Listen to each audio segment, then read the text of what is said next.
Guys, can you hear me okay?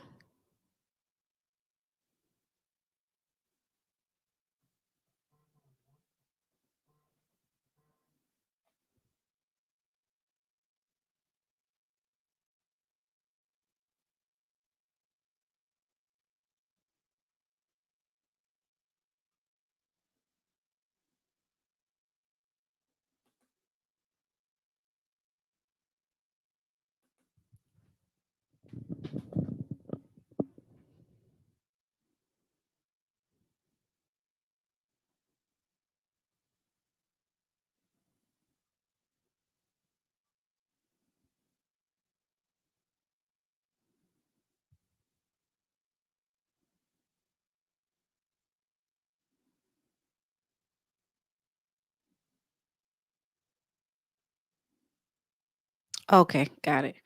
I was in the wrong chat. Okay, good. All right, guys, how are you? Okay, got it.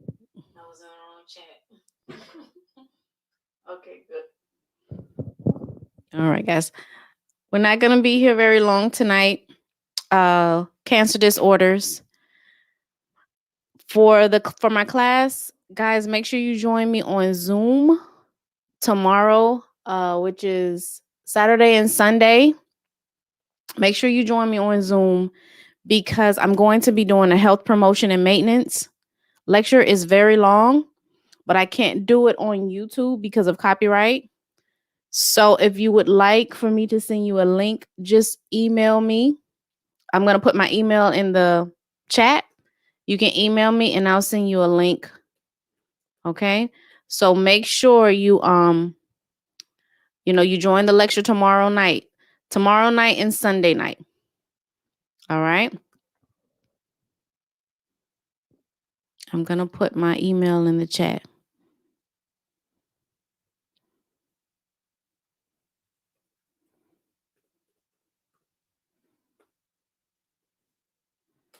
All right.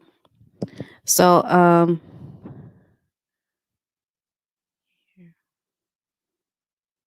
just you can use this one.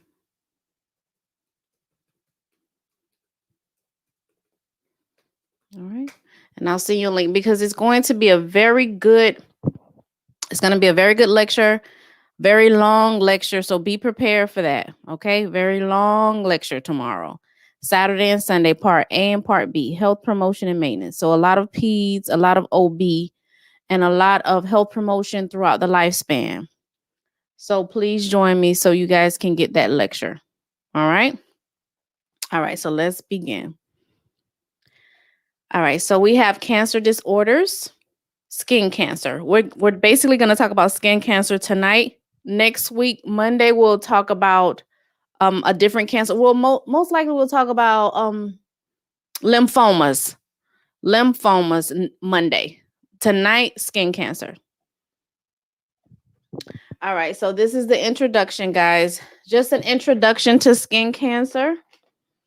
One thing I want you guys to understand about skin cancer, that skin cancer has been around for quite some time. So there's a lot of study, a lot of therapy, a lot of diagnostic procedures for skin cancer.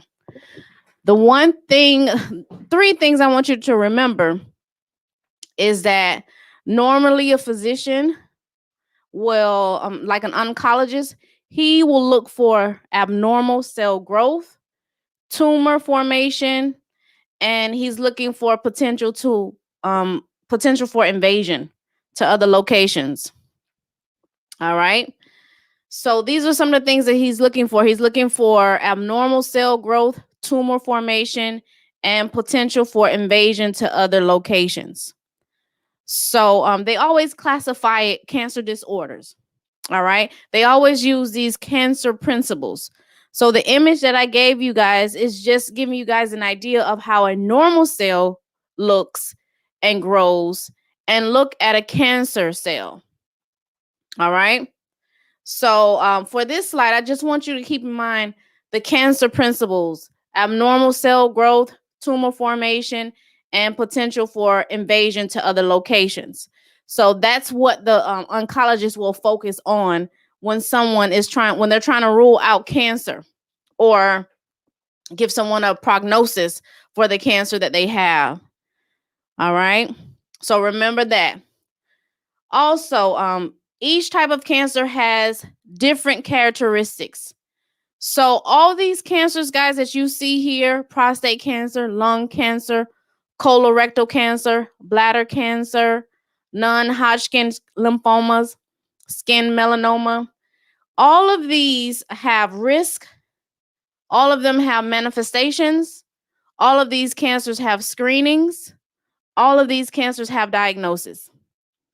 All right. So just keep in mind all of these cancers here, all of the cancer disorders, each one has risk, manifestations, screenings, and diagnosis. So I want you to keep that in mind, especially when it comes to health promotion and maintenance for us as first year nurses. Okay. We have to always keep in mind the risk, the manifestations, the screenings, and the diagnosis. Okay, for every type of cancer that we encounter as a nurse, that's what we're always thinking of. So skin cancers, let's talk about prevention. All right? Skin cancer, prevention. How do we prevent skin cancer, guys? Well, you guys know sunlight. Limit sunlight exposure. All right? Sunlight, guys, is the leading cause of skin cancer. So you have to keep that in mind when you're educating your patients. All right. So the best way to avoid skin cancers is prevention. So here they have slip, slop, slap, seek, and slide. Basically, they're saying, listen, do all of these things. Protect yourself from the sun. Wear the protective coverings. Make sure that you have your sunscreen. Put on a hat to protect yourself from the sun. All right. Always seek, you want to try to stay away from the UV waves. And believe it or not, sunglasses, guys, they do help. All right. So this is some of the things that we have to make sure that we are educating our clients about, because we don't want any of these precancerous skin lesions to form. Okay. This is something that precancerous skin lesions occur in people who are chronically in the sun. These patients suffer from chronic skin damage. So this is in the elderly population. This is the older population. So we definitely have to educate this group of individuals when it comes to skin cancer. And I'm going to show you some pictures. All right. This is a precancerous skin lesion. This is a precancerous skin lesion. This can be seen in an individual who has chronic skin damage. Okay? This is someone who has chronic skin damage, chronic sun damage of the skin, guys. All right? So this is a precancerous skin lesion. So if we protect our clients and we tell them about sunscreen, protective coverings, okay, then they won't ever have to worry about this type of lesion. This is a precancerous skin lesion. All right. This is someone who has chronic skin damage. All right. Chronic sun damaged skin. All right. So this type of cancer here is a squamous cell cancer. This also is formed from chronically skin damaged skin. Chronically skin damaged skin. Now, as a nursing student, guys, I want you to kind of look at it, because they will ask you to describe it. They're not going to give you a picture. They're going to give you a description. So you absolutely must know squamous cell. Okay, you have to know this type of skin cancer. As a first year nurse, guys, you have to know how it looks. It's a rough, scaly lesion with a central ulceration. It bleeds, okay, and is most likely found on areas that are chronically exposed to the sun. All right, so you have to know how to describe this. They're not going to give you a picture. They're going to give you a description. All right, so this is a rough, scaly lesion. All right. And it has, if you look in, just look really, really well, in the middle, there's like a ulceration, central ulceration. All right. There's crusting. You can see the crusting. This thing bleeds and is usually found in areas that are exposed to the sun. So you have to know squamous cell. You have to know how to describe it. Okay, they're not going to give you a picture, they're going to give you the description. All right, and they always pit it against the basal cell. Okay, the basal cell, just remember waxy. I want you to write down waxy, waxy, waxy. It's a waxy nodule. Okay, it's a waxy nodule. The thing about the basal cell, it does invade like the nerves, the bones, the cartilage, but it rarely metastasizes. So it rarely metastasizes. So this is usually, a better prognosis than a squamous cell. All right. A squamous cell does metastasize. So remember this, okay? They love to put squamous cell, which metastasizes, up against basal cell. All right. Basal cell is that waxy nodule that does invade nerves, bones, cartilages. It invades the lymphatic system, the vascular tissue, but it rarely metastasizes. So this is a better prognosis. All right. So again, the basal cell, all right, it invades the nerves, it invades bone, it invades cartilage, the lymphatic and vascular tissue, but it's rarely metastasizes, guys. So, this is usually the prognosis this is the diagnosis that most people want, a basal cell. All right. And then we have malignant melanoma, guys. And you must know malignant melanoma. You have to know malignant melanoma as a first year nurse. So it's irregular shape. Okay. And if you look at the borders, guys, usually it looks horrible. Okay. It's irregular shape. It has borders. The borders are multiple colors. They have multiple colors. So a malignant melanoma. So how does that sound to you? Malignant melanoma. This thing, it rapidly invades. All right. Rapid invasion and metastasizes with high morbidity and mortality. All right. So high morbidity and high mortality, guys. So the malignant melanoma. All right. This thing is usually itching, cracks, ulcerations, bleeding. Okay. So you have to know these different types of skin cancer. So health promotion and maintenance, guys. This is us. All right. This is our job. We have to promote health. All right. We try to prevent these skin cancers. So what do we tell our patient, guys? We tell them to limit exposure to the sunlight. Make sure they have on sunscreen. Okay. SPF of at least 50, guys. I'm sorry, 15.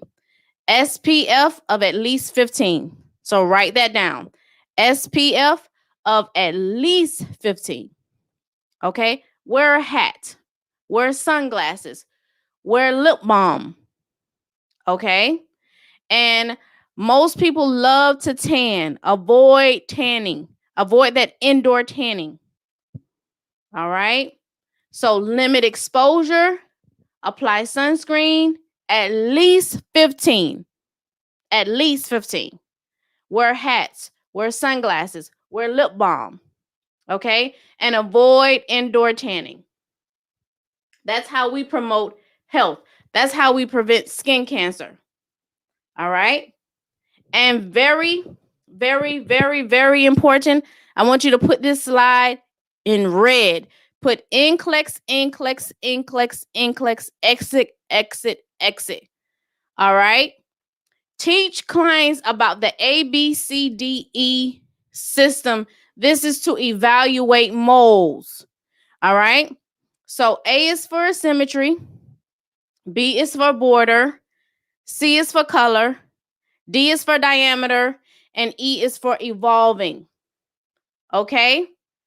So, make sure that you're teaching your client to monitor their moles and to always use this ABCDE system to evaluate the moles. All right? So it's a bad sign, guys, if one side doesn't match the other. If it has borders, and you'll see borders with squamous cell, you'll see borders with malignant melanoma. The color, if the color, lack of uniformity in pigmentation, okay? Diameter, if the diameter is greater than 6 millimeters, that's a problem. The diameter, okay? And evolving, it changes. It changes in color, it changes in size, it changes in appearance. So make sure it changes in texture. So teach your clients about the ABCDE system to evaluate moles. That's your health promotion and disease prevention, guys, for skincare. Very important. Health promotion and disease prevention. You got it. Okay, this is number one. You know it. Don't ever forget that ABCDE system to evaluate moles. That's health promotion and disease prevention.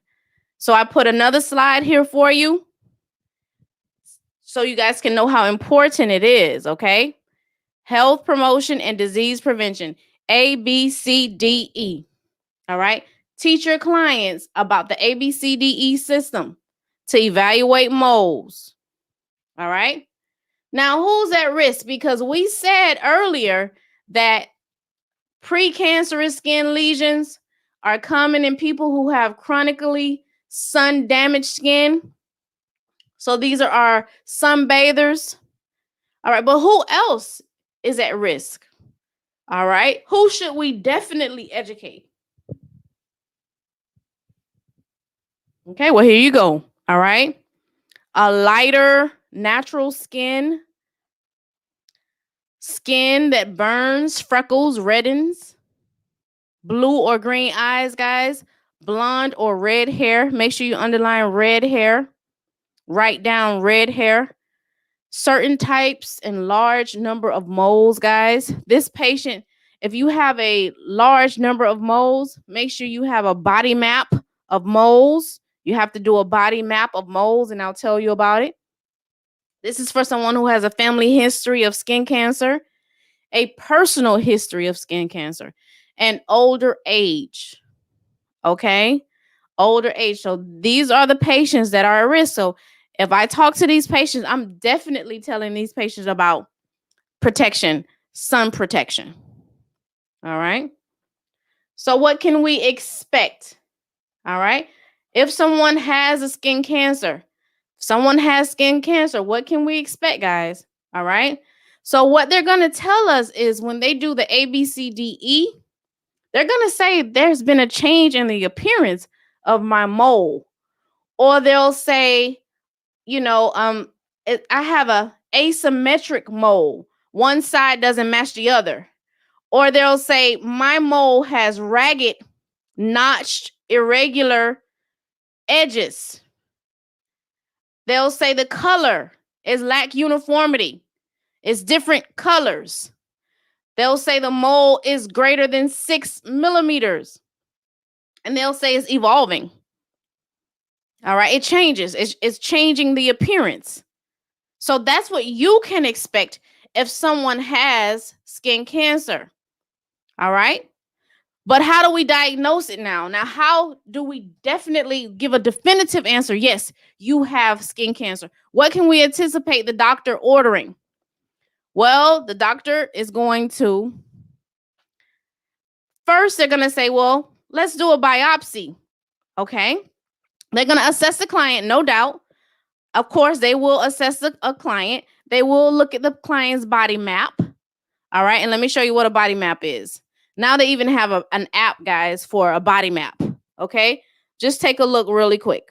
This is the first thing they're going to do. They're going to look at the client's skin. Of course, we have to assess first. They're going to look at the body map, and the body map will tell the physician, oh, yes, a mole has changed, or yes, you have developed a different mole.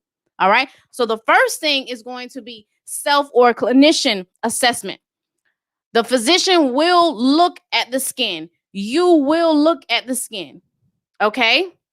And you will notice suspicious lesions, new lesions, or some type of change in the mole, all right? Change in color, change in size, change in sensation, okay? Now, once you have confirmed there has been some type of change, all right, either using the body map or just, subjective information from the patient, the physician will most likely order a biopsy, all right, a biopsy to give a definitive diagnosis, all right? So they'll either do a punch, shave, or excisional. So they're going to do a biopsy because they need to find the cancerous cells.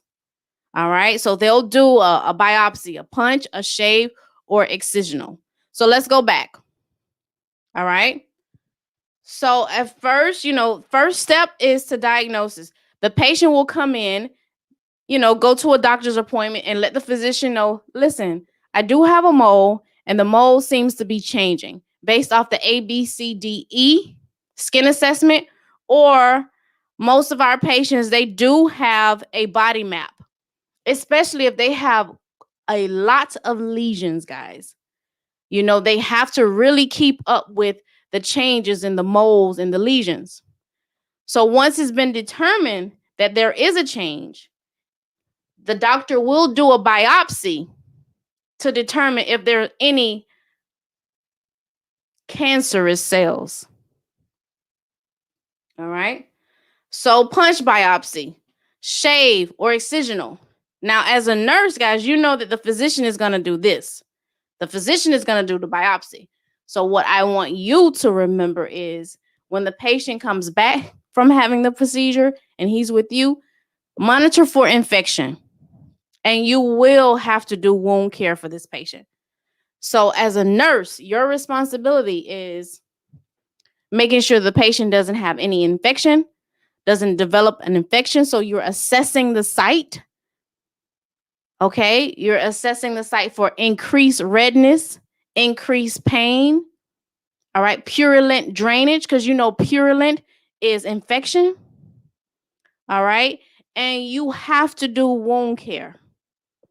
So make sure that you're doing the wound care, checking for infection, and guys, hemorrhaging, okay? Any type of abnormal bleeding. So that is your main goal. Once the patient has a biopsy, it is up to you to check for infection, increase swelling, or increased pain. Whenever they say it's an increase in pain, that's usually a sign of something is going wrong. So that's our main job. After the patient has a biopsy, as a nurse, as a first-year nurse, just be prepared to always assess for infection, hemorrhaging, increased pain, increased redness, purulent drainage, because purulent is infection. All right. And you will have to do wound care. All right. They may have to do a lymph node biopsy. So tissue examine microscopically for the spread of cancer. So they may have to go even further, and they may have to examine the tissue for cancer. So this is lymph node biopsy. So, of course, if the patient has to have this done by the physician, by the surgeon, by the oncologist, whoever does it, when the patient comes back from the procedure, make sure that you are monitoring the site for infection, bleeding, increased pain, increased redness, bleeding. Okay. So, and also you will check the CBC, which is the complete blood count, and the complete metabolic panel to determine if there's any other organ involvement. So they're trying to basically rule out Mets. So they want to see if the cancer has spread. All right. So if they do this lymph node biopsy dissection, guys, they're trying to see if it has actually spread, if the skin cancer has spread. So as a nurse, you guys know when the patient comes back to you, you're assessing for infection. You're assessing for bleeding. You are assessing for increased pain, purulent drainage. That's your responsibility when the patient comes back. So patient-centered care. What are some therapeutic procedures? Well, guys, they're going to do chemo. Believe it or not, they have creams for skin cancer. All right. So this is somewhat how it looks. All right. So when that patient does have that precancerous lesions, they will go ahead and give the patient, prescribe the patient creams. Just make sure that you educate the patient, prepare the patient for extended treatment. These things are gonna, guys, the lesions that they're treating is going to weep, is gonna erode. So you have to prepare the patient for this. Make sure the patient is aware that this will happen. Okay? So you can kind of take a look at it and understand the importance and give them a heads up how these creams, these chemotherapy creams will react to the patient's lesions. So the patient has to be prepared for this, because I don't think a patient is going to go to work or be able to do the things that they normally do, okay, if it's like this, because the treatment does cause weeping, crusting, erosion. So the appearance of the lesion will improve after treatment. But guys, this is day 23. So the patient has to be aware of that.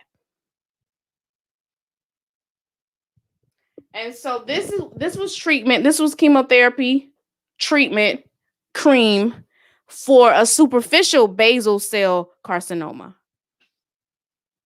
All right. So just prepare the client. Let the client know that the lesions will weep, the lesion will crust, the lesions will erode. So they have to be prepared for that. All right. So this is a different type of topical chemotherapy. So you guys can kind of see how the lesion in this picture, like the first picture here, you can see the lesion. And then in the second picture, it's just a red area. And then the third is completely gone. Okay. So treatment option for basal cell carcinoma stimulates production of interferon, which attacks cancer cells. So this is a topical chemotherapy. And you guys can kind of see the progression. And the interferon therapy, guys. All right. This is for treatment of stage 3 or greater melanomas. So interferon therapy. Just make sure that your patient knows how to self-inject. All right. So you will teach your patient how to self-inject. And target therapy, which I think is very important, guys, that you have to know about target therapy when it comes to any cancer. Okay. We're going to talk about target therapy so many times. Okay. Target therapy blocks or slows the spread of cancer. And what it does, it inhibits growth, progression, and spread of cancer, guys. So target therapy inhibits growth, progression, and spread of cancer. Okay, so target therapy can also be used. It's an oral medication, and they use this to treat melanomas. Okay, this is an oral medication, and they use this to treat melanoma. So just remember, when target therapy, it inhibits growth, progression, and the spread of cancer. All right, so this is an oral medication, and it's used to treat melanoma. All right. And then I put an image here for monoclonal antibody therapy. Monoclonal antibody therapy. So as you can see, like the T cell, this stimulates the T cell's lymphocyte activity, and which can produce anti-tumor immune response. So this is basically your body has what it needs. So I always consider this like a booster. All right. This T cell will be stimulated. All right. And it's going to produce an anti-tumor immune response. So remember, with biotherapy, monoclonal antibody therapy stimulates T cells, produce anti-tumor immune response. So just remember this image, okay? T cells, tumor response. And then we have our radiation. Melanoma is resistant to radiation therapy, but they do use radiation therapy for skin cancers. So this is usually for older clients who have large, deeply invasive tumors. So I want you guys to basically, for this procedure here, always remember skin cancer, guys. Always remember skincare after radiation therapy. So this image kind of gives you guys an idea. Just imagine the radiation going to one area. This is very good because it doesn't destroy the good cells in our bodies. It's great. It's ideal because it's just going to target that one area. But can you imagine the skin? Can you imagine how the patient's skin, how the client's skin will present? It's, guys, very, very sensitive. So you as a nurse, your role now is to protect the patient from any skin damage. So you have to educate the patient. So for this slide, guys, the radiation, yes, the physician is going to do that. Okay. I think it's the radiation therapist. The radiation therapist will do this. When the patient comes back to you as a nurse, now your focus is skin care. Okay. You have to educate the patient you have to tell the patient how to take care of the skin. Okay. We have to be very, very careful with that. So no heavy lotions, guys. No perfumes. No sun. They should not expose the area to the sun at all. Okay. No heavy oils. All right. They have to use a very light soap. So the radiation therapist will, yes, perform the radiation. All right. They will do it. They'll take the patient, perform the procedure. But as a nurse, when that patient comes back to you, teach the patient about taking care of the skin. Guys, you will get a question on that. Okay, radiation therapy, because we get so caught up with, radiation therapy. We get so caught up with these therapeutic procedures that we don't think about, okay, now what is my role in this? Your role is to make sure that the patient's skin is protected, because the patient is going to go home. So you have to educate that patient. So don't get so caught up with radiation therapy and the total RX doses and all that. No, teach the patient to take care of the skin. Because believe me, guys, it's going to be so sensitive and so red. If someone has radiation going in one area for a long amount of time, guys, the skin is going to be damaged. So really, really teach the patient how to take care of the skin. And then we have cryo surgery. Cryo surgery, freezing and destroy. So this is freezes and destroys isolated lesions by applying liquid nitrogen. Negative 200 degrees Celsius, guys. Negative 200 degrees Celsius. Okay.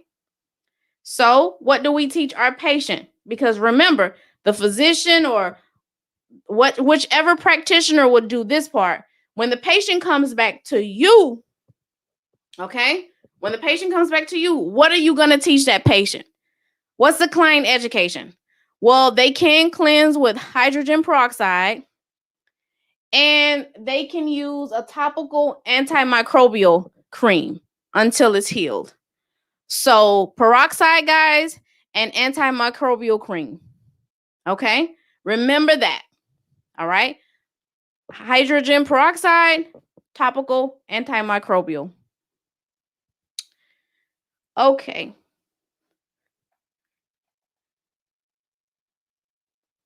All right, so they'll do, they'll do, remember hydrogen peroxide, guys. So the reason why sometimes we get confused with the hydrogen peroxide, because you're thinking, okay, negative 200 degrees Celsius for, to actually remove a lesion, and then to put hydrogen peroxide on it, it will be too much for that patient, but it won't be, okay? Make sure you remember the hydrogen peroxide, okay? because they will throw that in there because they know how you're thinking. All right, curettage and electrode dissection. So just kind of take a look at it. Okay, just you can kind of see exactly what they're doing. They're removing it and then they're going to electrode dissection. So here's another image. What this does, guys, it removes cancerous cells with the use of, they scrape it away. They scrape away cancerous cells and they follow it by using an electrical probe to destroy the remaining tumor tissue. So they'll scrape it away and then they'll use an electric probe to destroy the remaining tumor tissues. All right. Excision. All right. Now, this is a huge deal. Excision is a big deal for nurses, guys, because of infection, hemorrhaging, and wound care. Infection, hemorrhage, wound care. So, what do? Perform post-operative wound care and care of the skin graft if used. So, if they do remove any type of skin cancer, guys, just make sure that you're prepared to do the wound care after the patient returns. And you also have to teach the patient how to do the wound care because they're going to go home. And yes, Miss Amy, Mohs surgery. Mohs surgery. So take a look at this. I found this image for you. Mohs surgery. All right. Mohs surgery used with basal and squamous cell carcinoma. All right. So the tissue is sectioned horizontally in layers, and each layer is examined for presence of residual cancer. The process is continued until the samples are free of cancer. All right. So that's Mohs surgery. So what they're doing is their tissue is sectioned horizontally in layers, and each layer is examined for presence of residual cancer. So as a nurse, what are we looking for when the patient comes back? What are we educating the patient about? We're educating the patient about skin abscesses and cellulitis, guys. So skin abscesses and cellulitis is a complication of Mohs surgery. So just make sure that you are aware of that. All right, guys, that is it. Make sure you guys join me Saturday and Sunday for those very, very, very long health promotion and maintenance lectures. Okay, it has to be a Zoom because of copyright. Okay, so send me an email if you want the link. All right. All right, guys. Thank you for joining me, and I will see you guys tomorrow and Sunday. All right, guys. Good night.